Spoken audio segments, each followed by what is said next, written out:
Rabbi shrah li sadri wa yassir li amri wahlul 'uqdatam min lisani yafqahu qawli saddid qalbi wa saddid lisani wa hadi qalbi bihaqqi sayyidina Muhammadin sallallahu alaihi wasallam dusturakum ya ala dargi wa ya ala al-batin wa ya ala nabati wa ala nur.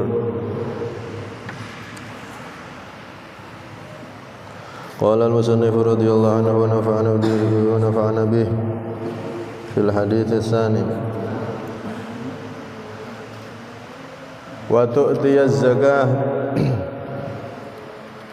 Faqala Rasulullah sallam al-islamu an tashhadu an la ilaha illallah wa anna Muhammadar Rasulullah wa tuqimas shalah wa tu'tiyaz zakah wa tasuma Ramadan. Wa tu'tiya, dan engkau memberikan az-zakata, kepada zakat, wa tasuma, dan engkau berpuasa Ramadhana, pada bulan Ramadan. Masih dalam pembahasan tentang Islam. Bagian pertama yaitu tentang syahadat sudah kita bahas bersama. Tentang sholat sudah kita bahas bersama. Kita masuk pada bagian rukun Islam yang ketiga, yaitu zakat. Zakat ini secara bahasa itu an-nama. Nama itu bertambah. Jadi kalau kita melaksanakan zakat, maka pasti akan bertambah hartanya dan tambah barokah. Itu pasti. Zakat ini adalah bentuk ibadah kita dengan harta. Karena zaman dulu itu sampai dikatakan hayatu Bani Israel al-mal. Kehidupan Bani Israel itu adalah harta. Dan itu terus berlanjut sampai zaman jahiliyah. Hidup sama dengan materi, harta. Kalau punya harta, ya itu berarti hidup yang sesungguhnya. Tapi kalau tidak, ya berarti seakan-akan sudah tidak ada kehidupan bagi mereka. Harta ini sangat dicintai oleh manusia. Wajar manusia cinta harta. Karena itu agar cinta manusia ini tidak berlebihan kepada harta, yang mana kalau berlebihan terhadap harta itu bisa berbahaya, bisa menjerumuskan manusia.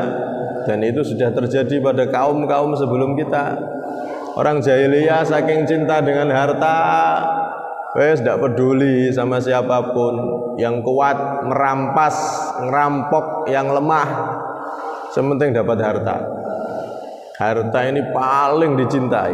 Karena itu Rasulullah datang dengan membawa aturan zakat ini adalah untuk kasih sayang terhadap manusia, membatasi cinta yang berlebihan terhadap harta.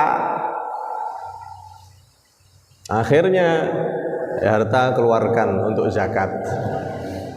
Biar cinta kita yang murni dan full itu hanya kita tujukan kepada Allah dan Rasulullah, bukan harta yang kita tumpuk-tumpuk tapi setelah itu ditinggal mati.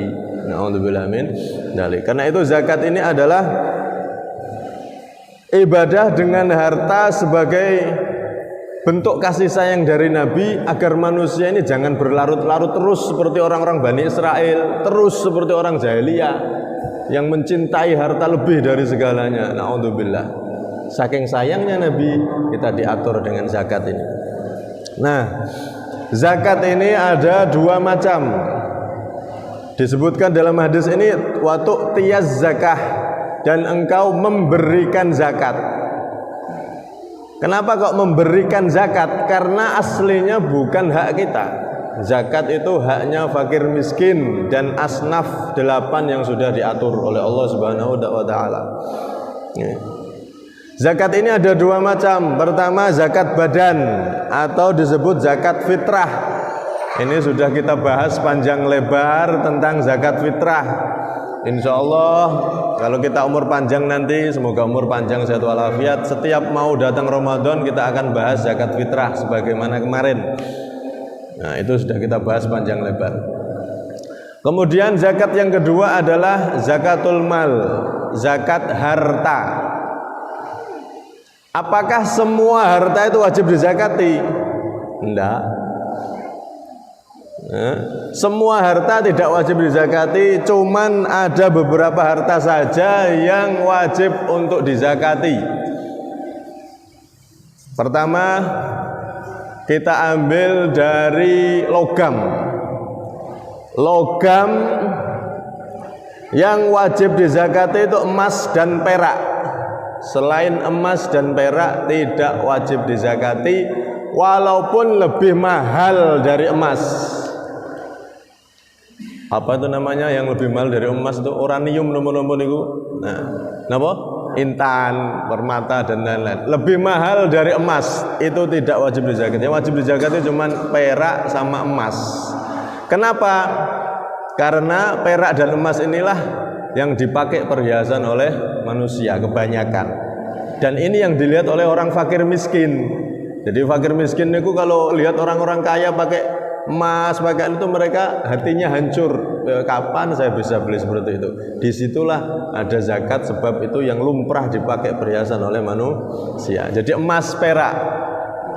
Emas perak ini kalau ada orang yang punya emas perak untuk perhiasan yang dipakai, yang penting lumrah, maka tidak kena zakat kalau dipakai.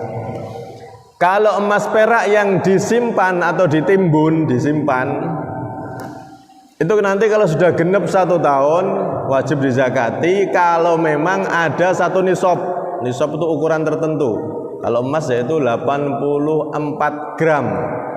Kalau ada orang punya emas-emasan di kotaknya banyak, ada 84 gram, maka setiap setahun perputaran setahun wajib dizakati 2,5%-nya. Nih, 2,5%-nya. Itu kalau emasnya 84 gram ke atas. Januari atau Syawal misalkan. Syawal depan punya emas sebanyak itu, sudah genap setahun, maka wajib 2,5%-nya dikeluarkan untuk zakat emas yang disimpan itu. Kemudian dari emas perak ini ada cabangnya, yaitu tambang. Tambang itu juga wajib zakat jika pertambangan emas perak. Selain tambang emas dan perak seperti batu bara atau tambang-tambang yang lain selain emas perak, walaupun omsetnya miliaran tidak wajib zakat. Yang wajib zakat emas dan perak. Tambang emas, tambang perak. Ada orang nambang emas, nambang perak, kalau dapat 84 gram, maka seketika itu wajib dizakati. Nih, wajib dizakati 2,5%-nya. Kecuali kalau dia mendapatkan emas perak yang berupa harta karun. Ini namanya rikas. Rikas itu harta karun, tapi syaratnya harta karun zaman jahiliyah. Itu kalau orang ahli sejarah kan bisa itu menentukan. Ini batu ini dari zaman Majapahit karena teksturnya begini begitu bisa. Emas perak kalau harta karun, kalau itu memang di zaman jahiliyah sebelum terutusnya Rasulullah, itu namanya rikas. Itu nanti wajib zakat al-khumus. Khumus itu 20%. Misalnya nemu emas harta karun zaman jahiliyah, tapi ini sangat jarang. Dah. Kemudian dari jenis yang kedua yaitu an-na'am atau hewan ternak. Hewan yang wajib dizakati itu cuman kerbau atau sapi atau kambing atau onta. Selain itu tidak wajib dizakati. Ya. Selain itu tidak wajib dizakati. Jadi kalau ada orang ternak ayam sampai hasilnya banyak, tidak wajib zakat. Karena yang wajib zakat itu cuman kambing, sapi, onta atau kerbau. Ya. Kalau onta punya onta 5 itu wajib zakat, sudah wajib zakat. Wajib zakat 1 kambing yang umur setahun. Kalau sapi punya 30 sapi, wajib zakat sapi yang umur 1 tahun. Kalau udah punya 30 sapi, nanti dizakati sapi yang umur 1 tahun. 1 sapi dibuat zakat. 30 sapi. Kalau sebelum 30 belum wajib zakat. Kemudian kalau kambing, kambing itu nisabnya 40. Kalau udah 40 kambing wajib zakat. Zakat 1 kambing. Kalau sudah capai 40, kalau sebelum 40 maka tidak wajib zakat. Itu untuk ternak, ring mudahnya, ringkesnya seperti itu. Kemudian yang selanjutnya yaitu tumbuh-tumbuhan. Jadi pertama logam, emas, perak, tambang, rikas 3. Kemudian hewan ternak, tadi jenisnya sudah disebutkan. Sekarang yang ketiga wajib dizakati adalah tumbuh-tumbuhan.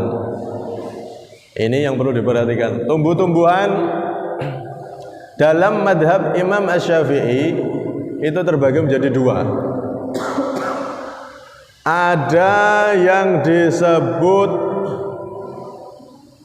thimar. Thimar itu buah-buahan. Ada yang disebut hubub. Hubub itu biji-bijian. Dari biji-bijian yang wajib dizakati hanya makanan pokok, biji-bijian yang dipakai makanan pokok seperti padi, gandum dan seterusnya. Pokoknya biji-bijian yang bisa dipakai makanan pokok dalam keadaan biasa, bukan darurat. Keadaan biasa, suatu daerah di situ makanan pokoknya pakai apa? Biji-bijian, dari biji-bijian. Kalau biasanya Indonesia ini ya padi. Nah, zakat padi. Kalau sudah panen padi mencapai 825 kilo, maka langsung zakat. Panen padi, panenannya ada 825 kilo ke atas, niku wajib langsung mengeluarkan zakat. Wajib langsung mengeluarkan zakat. Kemudian dari buah-buahan, kalau buah-buahan yang wajib dizakati sebagaimana nas dari Nabi, yang Nabi perintahkan itu cuman ada 2 jenis. Cuman ada 2 jenis, yaitu korma sama anggur. Jadi kalau sampean nanam korma, panen sampai 825 kilo tadi, maka wajib zakat. Tapi kalau di bawah itu tidak wajib zakat. Atau ada orang nanam anggur, buah anggurnya sampai 825 kilo ke atas, maka wajib zakat. Kalau kurang dari itu berarti tidak wajib zakat.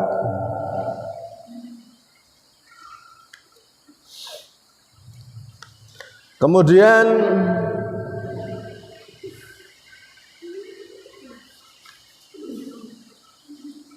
jika tanamannya itu disirami pakai biaya, airnya nih kormone anggure itu disirami pakai air yang ada biayanya, seperti pakai alat dompeng, kan pakai biaya bensin. Tiap hari disirami seperti itu, maka zakatnya 5% dari panennya. Kalau airnya gratis dari kali langsung dialirkan ke kebun atau dari hujan aja tanpa ada biaya, maka 10% zakatnya. Ini menurut madhab Imam Asy-Syafi'i. Jadi madhab Imam Syafi'i ini tumbuh-tumbuhan cuman biji-bijian untuk makanan pokok wajib zakat seperti padi dan seterusnya. Kemudian buah itu cuma 2. Kalau menurut madhab Imam Asy-Syafi'i, korma sama anggur. Itu yang kena zakat. Selain itu tidak wajib zakat. Sekarang timbul pertanyaan, sawit. Sawit itu termasuk biji apa buah? Biji apa buah? Buah. Kalau masuk buah, maka Imam Syafi'i, dalam madhab Imam Syafi'i, buah itu cuma 2 yang wajib dizakati, korma sama anggur. Berarti sawit termasuk jenis kurma atau jenis anggur. Mboten ta nggih. Berarti tidak masuk. Kalau buah tidak wajib. Karena cuma kurma sama anggur saja. Jadi kalau ada orang panen semangka, nandur semangka, panen sampai juta-jutaan buahnya, tidak wajib zakat. Imam Syafi'i cuma dua, kurma sama anggur. Sawit itu kalau buah berarti tidak wajib zakat. Karena buah cuma dua tadi, kurma sama anggur. Terus kalau sawit dimasukkan biji-bijian yang wajib dizakati menurut Imam Syafi'i cuman makanan pokok. Sawit masuk dipangan, kan mboten. Karena itu sawit itu kalau menurut madhab Imam Asy-Syafi'i tidak wajib zakat, kecuali kalau menurut madhab lain, madhabnya Imam Abu Hanifah. Kalau Imam Abu Hanifah tuh semua yang ada di muka bumi hasil panen wajib dizakati, kecuali rumput sama kayu. Tapi ini madhab lain, yang madhab Syafi'i enggak. Jadi kalau kita nanam selain kurma anggur, sawit kah, mau nanam jeruk kah, mau nanam semangka kah, pokoknya kalau panen maka tidak wajib zakat. Batasnya 825 kilo, tidak wajib zakat. Jadi terus gimana? Berarti tidak wajib zakat sama sekali. Nanti kalau panenan sawit itu dijual jadi uang, uangnya ditabung, disimpan di ATM sampai setahun, maka uang ini yang dizakati, kena zakat emas, karena uang disamakan dengan emas. Jadi kalau ada orang panen sawit dapat omset misalkan 200 juta, dipakai, ada yang ditabung. Nah yang ditabung ini nanti kalau berputar setahun maka kena zakat dengan syarat mencapai nisab, mencapai batasan tertentu. Nisabnya pakai nisab emas atau perak, mana yang lebih dulu. Kalau nisab emas 84 gram. Nah 84 gram emas itu pas saat itu berapa harganya kalau di total uang? Pinten nih 84 gram. Nah 1 gramnya pinten sekarang? 500 gitu. Kali 84 berapa juta nih? Nah kalau uang kita di bank ada sejumlah itu 84 gram emas seharga itu, maka itu wajib kena zakat, kena 2,5%. 42. Nah 42 zakat itu nanti berubah-ubah sesuai dengan harga emas di setiap tahunnya. 2,5%. Iya 2,5%. Itu kalau nisab emas. Atau memakai nisab perak. Kalau nisab perak 588 gram. Perak itu 1 gramnya berapa sekarang? Kalau tidak salah 50-an ya. 50 kali 588 pinter nih. Berapa juta nih? Nah, itu nanti nisab emas sama perak dilihat mana yang lebih dulu. Kalau nisab perak tuh kayaknya lebih nominalnya lebih sedikit. 25 jutaan. Nah di situ para ulama ini banyak yang kurang difahami. Jadi orang-orang kalau ngitung tuh pasti pakai emas. Padahal nisab itu ukurannya ada dua, bisa emas 84 gram, bisa perak 588 gram. Nah itu yang dipakai yang mana? Yang lebih duluan mencapainya. Kalau emas 40 juta, perak sekitar 25 juta, berarti kita pakainya perak, karena perak lebih menjangkau terlebih dahulu. Berarti kalau kita punya uang di bank seharga perak 588 gram, itu nanti kalau sudah berputar setahun wajib zakat. Ngerti nggih? Niki bisa dipahami. Jadi Imam Syafi'i itu simpel gitu. Kalau tumbuhan pokoknya satu biji-bijian makanan pokok, nomor 2 buah-buahan cuma 2 macam, apa kurma sama anggur. Selain itu mau panen berapa miliar tidak wajib zakat. Cuman nanti kalau jadi uang yang disimpan itu nanti kena zakat uang, karena uang disamakan dengan emas 2,5%. Kalau sudah mencapai nisab berapa tadi? Kalau perak 25 jutaan kalau sekarang. Ini zakat harta. Kemudian bagian yang terakhir yaitu tijarah. Tijarah itu dagangan. Orang yang berdagang. Jadi bukan logam, bukan hewan, bukan tumbuhan yang dia punya, akan tetapi dia memutarkan benda-benda ini, barang-barang ini, jualan. Jualan itu bisa berupa jualan emas, bisa juga berupa lainnya, bebas gitu. Pokoknya dia punya harta jualan. Maka Orang yang tijaroh, yang jualan itu perlu diperhatikan satu, ketika buka toko, mulai bisnis jualan, itu tanggalnya dicatat. Soalnya nanti misalkan bukanya 1 Syawal, anggap aja 1 Syawal, Idul Fitri, dia buka toko tanggal 2 Idul Fitri misalnya. Nanti tanggal 2 tahun depan, setahun itu. Nah, itu nanti dilihat, tokonya dilihat apakah wajib zakat atau tidak. Yang lihatnya gimana? Toko barang satu, harta dagangan itu meliputi 3 macam. Satu, barang yang ada di toko kita, total dengan harga jual. Harga jualnya totalnya berapa nih yang ada di toko? Oh, yang di toko saya nih kalau tak hitung semua sekitar ada 200 juta. Satu, itu wajib dihitung. Yang ada di toko, semuanya dihitung. Nomor 2, termasuk harta dagangan adalah aset, hasil dari toko yang disimpan untuk kulaan lagi. Kan hasil dari toko itu ada yang dimakan, ada yang digunakan untuk keluarga, itu tidak dihitung. Ada yang disimpan untuk kulaan lagi, untuk mengembangkan tokonya lagi. Kan pasti ada yang disisihkan untuk kulaan. Nah, itu harta yang aset dari toko yang disimpan itu juga digabungkan. Oh, aset saya udah 50, berarti 200 tambah 50, 250. Yang kedua itu. Kemudian yang ketiga, termasuk harta dagangan adalah harta yang dihutang oleh pelanggan yang bisa ditagih. Pelanggan yang nggak bandel. Oh, saya ini pelanggan saya ada 10 orang. Ini kalau ditagih gampang. Nah, itu dihitung. Kalau yang lain ini waduh, sudah bertahun-tahun nggak pernah bayar, terus angel. Kalau yang sulit ditagih nggak usah dihitung. Yang diperkirakan gampang ditagih atau hutang yang tertagih bisa ditagih, itu dihitung, dimasukkan. Ada 10 orang, ini 10 juta. Berarti 200 tambah 50 tambah 10. Nah, itu ditotal semua. Berarti 260 juta. Harta dagangan saat itu berarti 260 juta dari 3 macam harta. Satu, yang ada di toko. Nomor 2, aset. Aset yang jadi uang yang untuk kulaan. Nomor 3, yang dihutang oleh pelanggan yang bisa ditagih. 3 ini wajib dihitung semua. Kalau mencapai nisab 588 gram perak, sekarang nilainya 25 juta ke atas, berarti nanti wajib dizakati 2,5%-nya. Oh, ini kebetulan ada 260 juta, itu berarti kan lebih dari 25 juta kan, berarti wajib zakat ini udah.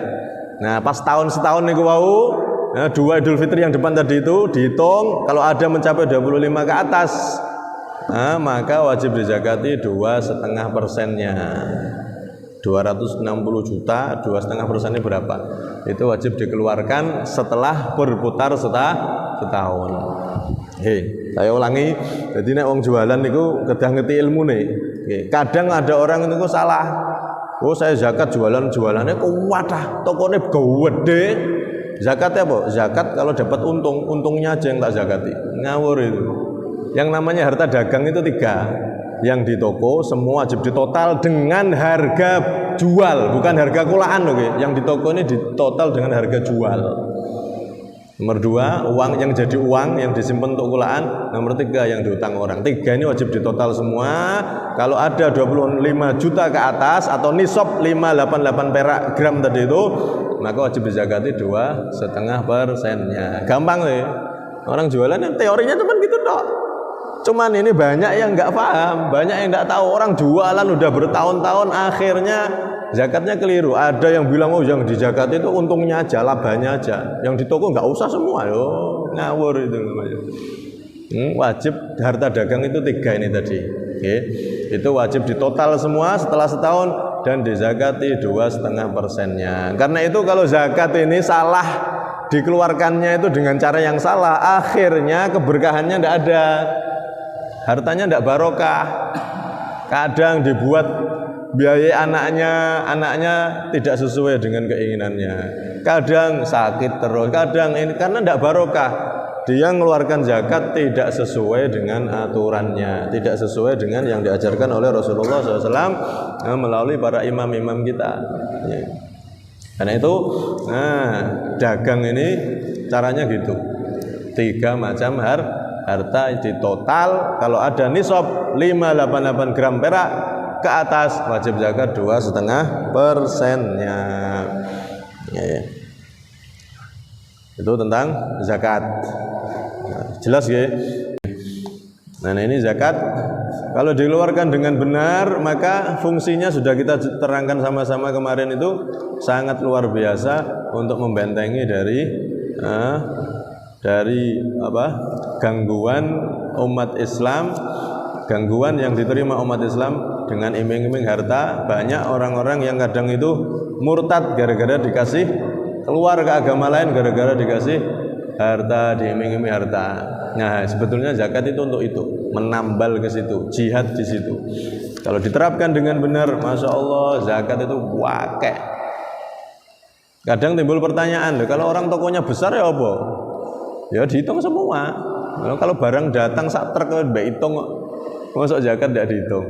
Ya itu ujian ya. Terus biaya yang nyewa orang suruh ngitung bagian ini dihitung pokoknya. Kalau sampai kelewat kurang ya wes tanggungan nanti di akhirat. Ya itu fitnah apa? Fitnahnya orang dagang. Kadang orang dagang kalau ngitung kabeh kesel ya pas barangnya satu truk gede ya dihitung kabeh, diteliti kabeh perang losennya ini bener pendak dihitung kabeh. Makanya kalau zakat juga sama harus dihitung. Boleh nyewa orang ngitung sebelah sini gitu. Pokoknya harus ditotal semua dihitung. Itu tadi ya 3 harta itu untuk orang dagang. Nah ini tentang zakat yang perlu kita perhatikan. Kemudian watasumu Ramadan. Kita masuk ke bahasan langsung biar besok ini bisa bahas haji sama korban pas nanti momennya. Watasumu Ramadan dan puasa Ramadan. Puasa Ramadan juga sudah kita bahas dengan panjang lebar. Ya. Intinya kalau puasa Ramadan itu ada 2 macam saja yang perlu diperhatikan. Satu niat. Kalau malam wajib niat. Kemudian nomor 2 mulai fajar sampai maghrib jangan melakukan hal-hal yang bisa membatalkan puasa seperti makan, minum dan lain-lain. Kalau 2 itu dilakoni wis sah posone.